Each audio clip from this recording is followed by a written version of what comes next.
ఇవాళ గౌరవ ముఖ్యమంత్రి రేవంత్ రెడ్డి గారు ఎక్కడ ఈ 21 నెలల్లో మాట్లాడినా నేను పాలమూరు బిడ్డను, పాలమూరులోని వెనుకబడ్డ ప్రాంతమైన నల్లమల నుంచి వచ్చిన వాడిని, ఆకలి విలువ తెలిసిన వాడిని, రైతు గురించి తెలిసిన వాడిని, రైతు కుటుంబం నుంచి వచ్చిన వాడిని అని పదే పదే తన బ్యాక్గ్రౌండ్ గురించి చెప్పుకుంటూ ఉంటారు. ఏ వేదిక అయినా కూడా చెప్పుకుంటూ ఉంటారు.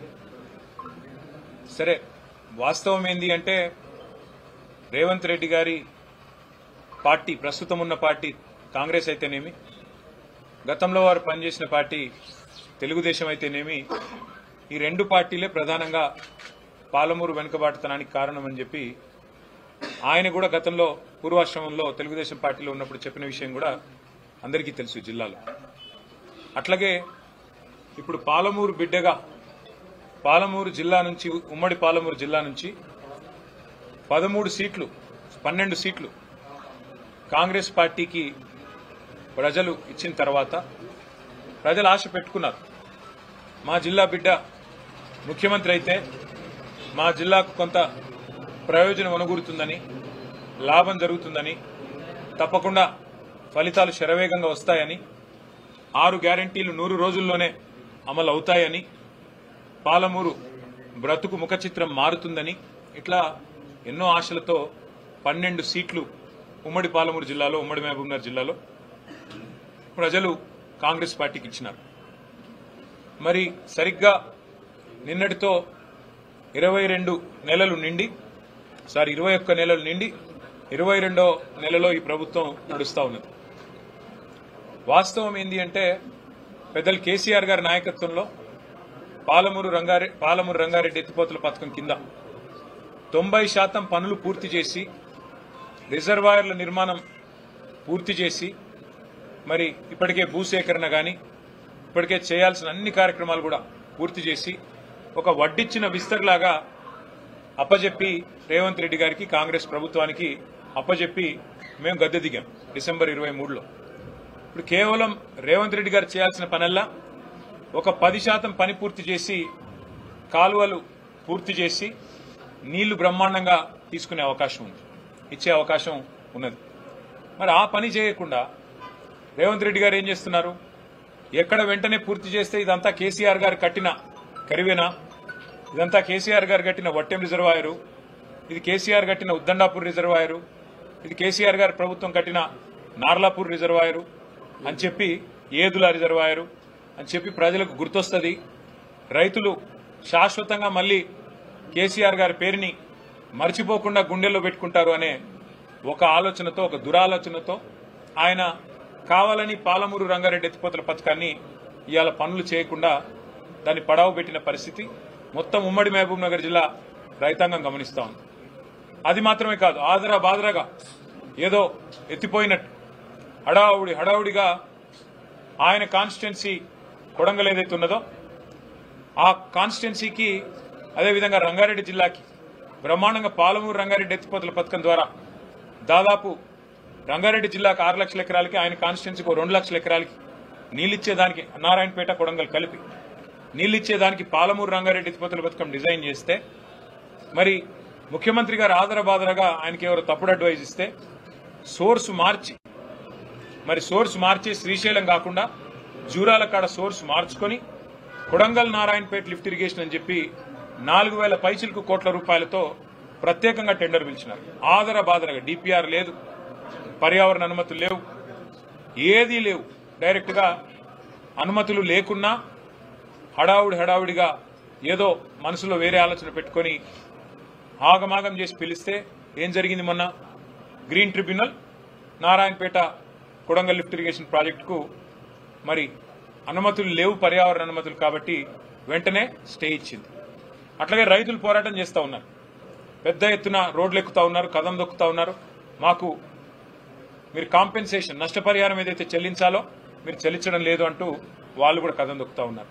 కానీ కేసీఆర్ గారి నాయకత్వంలో 10 ఏళ్లలో అన్ని పెండింగ్ ప్రాజెక్టులను కూడా శరవేగంగా పూర్తి చేసి 8 లక్షల ఎకరాలకు నీళ్లు ఇవ్వడమే కాకుండా కేఎల్ఐ కానీ నెట్టెపాడు కానీ భీమా కానీ ఇంకా ఇతర ప్రాజెక్టులు కానీ అన్నింటినీ పూర్తి చేసి నీళ్లు ఇవ్వడమే కాకుండా పాలమూరును సస్యశ్యామలం చేయడమే కాకుండా శాశ్వతంగా మళ్లీ పాలమూరు అంటే ఒక గోదావరి జిల్లాలాగా కోనసీమలాగా మార్చాలనే ఒక బృహత్ సంకల్పంతో రిజర్వాయర్లతో సహా 90% పనులు పాలమూరు రంగారెడ్డి ఎత్తిపోతల పథకంలో మరి పూర్తి చేసిన ఘనత కేసీఆర్ గారి ప్రభుత్వానికి. ఇవాళ 10% పూర్తి చేయకుండా 22 నెలలుగా పాలమూరును ఎండబెడుతున్నది పాలమూరు బిడ్డగా చెప్పుకునే రేవంత్ రెడ్డి గారు. ఇంకా ఆశ్చర్యం ఏమంటే ఒక్క అరపైసా పని కూడా చేయకుండా అదే పాలమూరు రంగారెడ్డి ఎత్తిపోతల పథకానికి ఆయన మామగారు పిల్లనిచ్చిన మామగారు జైపాల్ రెడ్డి గారు పేరు పెట్టుకున్నారు.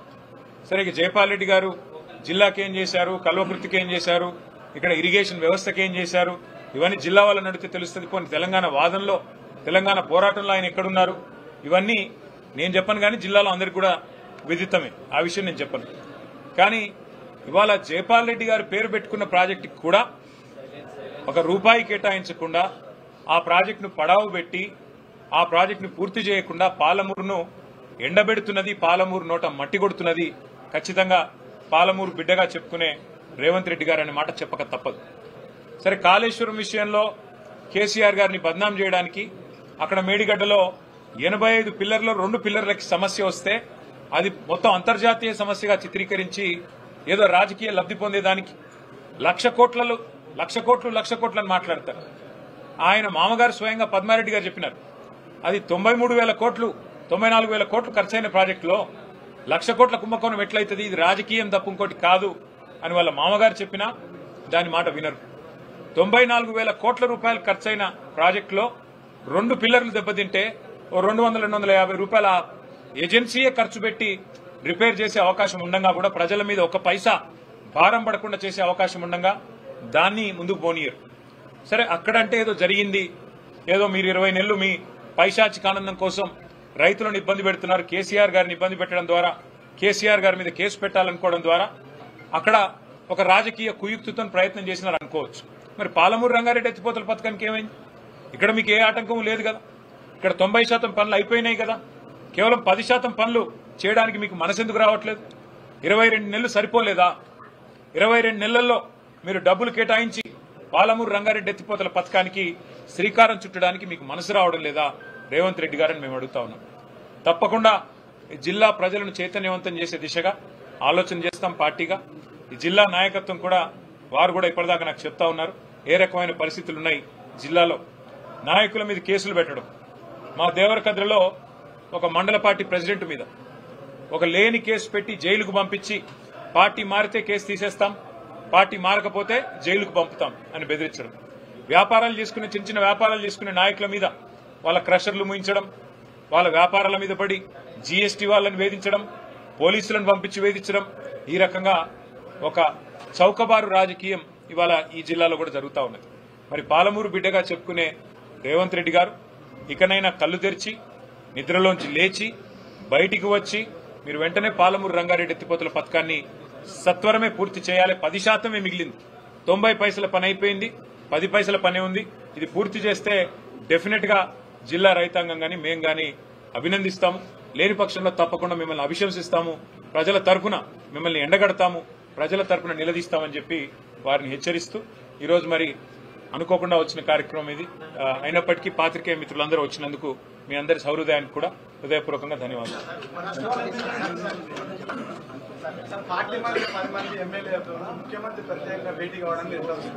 ఎట్లా చూసేది ఏముంది బ్రదర్, ఇప్పుడు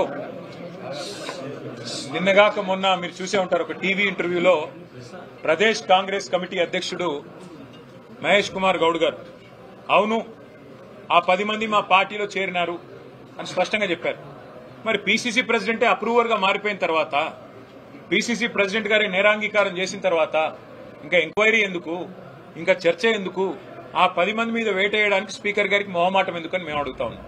ఆల్రెడీ సుప్రీంకోర్టులో మ్యాటర్ ఉంది. ఇవాళ కాంగ్రెస్ నాయకత్వం ఏమనుకుంటున్నది అంటే ప్రజలను, మీడియాను, కోర్టులను కూడా, న్యాయ వ్యవస్థను కూడా చిన్న చూపు చూస్తూ మేమేదో వీళ్ళతోని కొన్ని చిలిపి ఆటలు ఆడి ఏదో తప్పించుకోవచ్చు అన్న ధోరణిలో వ్యవహారం చేస్తా ఉన్నారు. ఈ జిల్లాలో కూడా ఒక ఎమ్మెల్యే గారు పార్టీ మారినారు గద్వాలలో. మరి వారు ఏ పార్టీలో ఉన్నారంటే చాలా విచిత్రమైన పరిస్థితి. రోజు ఎట్లా ఉందంటే ఇవాళ జీవితం అంతా రాజకీయం చేసిన పెద్దలు 2 సార్లు 3 సార్లు 4 సార్లు గెలిచిన వాళ్ళు, మంత్రులుగా పనిచేసిన వాళ్ళు ఏ పార్టీలో ఉన్నారు అని మీడియా వాళ్ళు అడిగితే చెప్పుకోలేని ఒక దురవస్థలో ఉన్నారు.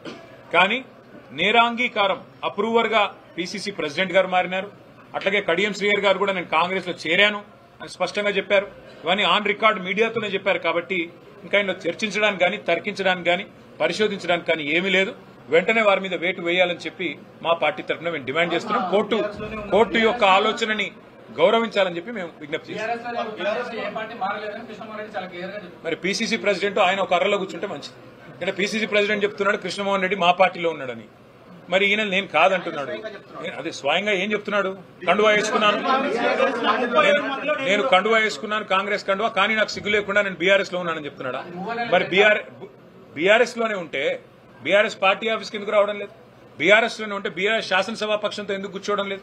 బీఆర్ఎస్ లోనే ఉంటే బీఆర్ఎస్ ప్రోగ్రాంలలో ఎందుకు పాల్గొనడం లేదు? అంటే ప్రజలను పిచ్చి వాళ్ళనుకొని, ప్రజలను వెర్రి వాళ్ళనుకొని, ఓటేసిన ప్రజల్ని వాళ్ళ విఘ్నతను అగౌరవపరచడం కాకపోతే ఇది ఏంటిది?